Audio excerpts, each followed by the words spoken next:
All right, much closer to home, Planned Parenthood's Nobody's Fool event is coming up tomorrow in Waco. The sexuality education event is for girls and boys entering grades 5 through 9. Planned Parenthood says the purpose of the program is to encourage abstinence, promote parent-child communication, and give medically accurate and age-appropriate facts about sexuality. But many in the pro-life community are once again planning to protest that event. Here with more is Pam Smallwood, the CEO of Planned Parenthood in Waco, and John Pashada, the president of ProLifeWaco. Thank you both for being here. And Mr. Pashada, I'm going to start with you. Nobody's Fool says that they don't even talk to kids about abortion at this program. So why do you and your group choose to protest this event every year? Well, regarding abortions, and Planned Parenthood has performed 15,000 abortions since they've opened their abortion clinic. I'm holding here a book that's called It's Perfectly Normal. In past years, this has been given to children, and in this, given to the children at Nobody's Fool.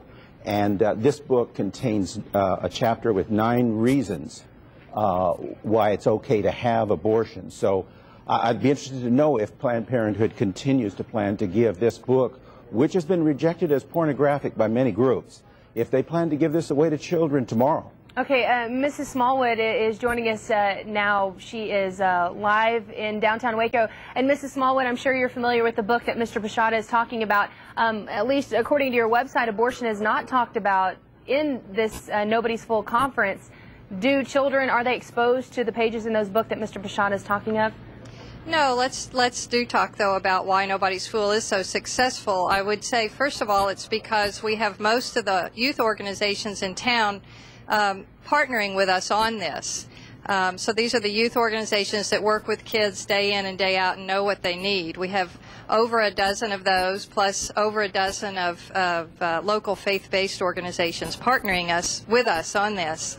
The other thing I would like to mention is that we have a faculty of over 30 sexual health educators who have between them hundreds of years of experience working with children, and many of them with high-risk children, and they certainly know what kids need to learn. And Mrs. Smallwood, I mean, I know you're familiar with this group that comes out and protests your event every year. I think this would be a great place to get it on the record. Do you all talk about abortion at this conference? Oh, no. Why would there be a need to talk to 5th through 9th graders about abortion?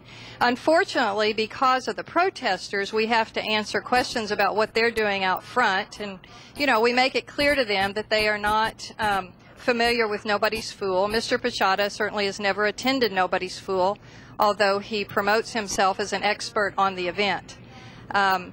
So, no, the subject of abortion is not in the curriculum of Nobody's Fool, and unfortunately, Mr. Pashada is not familiar with our teaching objectives or the curriculum. And Mrs. Smallwood, what about the book, It's Perfectly Normal? I'm holding here a press release that Mr. Pashada and his group has sent out saying that it is given to children at the conference and it's regarded by many as pornographic. And it's not given to kids at the conference, and again, I would just like to mention that Mr. Pashada has never attended Nobody's Fool. He is not familiar with the curriculum or the teaching objectives. And Mr. Pashada, do you feel, what do you have to say to what Mrs. Smallwood is saying, and that is that you've never been to the conference before and you're not familiar with the actually doing? First of all, I'm very relieved to know that Planned Parenthood has ceased to give this really awful book to children. Regarding attending conference, adults are not permitted to attend the conference. So I, along with a lot of people, have not attended the conference. And again, Mr. Pashada is misinformed. We have close to 200 adults at the conference tomorrow. Are they parents, Mrs. Smallwood? And we also have a parent preview tonight, which begins at 6 o'clock. And it gives the parents an opportunity to meet the faculty and to actually experience some of the teaching activities. And Mr. Pashada, we're just about out of time, but I have to ask you, why don't you just attend and see kind of what it's all about if they're saying that what you're saying isn't actually the case? Mrs. Smallwood said that there's a parents preview that will allow this introductory peek, but parents are not welcomed to attend the conference tomorrow. And again, Mr. Pashada doesn't know. Unfortunately, he doesn't work for Planned Parenthood, and he doesn't know what he's talking about. Is the conference tomorrow open to parents? I would encourage any parent who's interested in the conference to sign their child up. I think it's a wonderful opportunity for them to hear a terrific message about the importance of communicating with their children about sensitive issues. Mrs. Smallwood, Mr. Pashado, we are out of time, but we appreciate you both coming. And again, the Nobody's Full Planned Parenthood Conference is coming up tomorrow in downtown Waco. Thank you both for being here. And we'll be right back.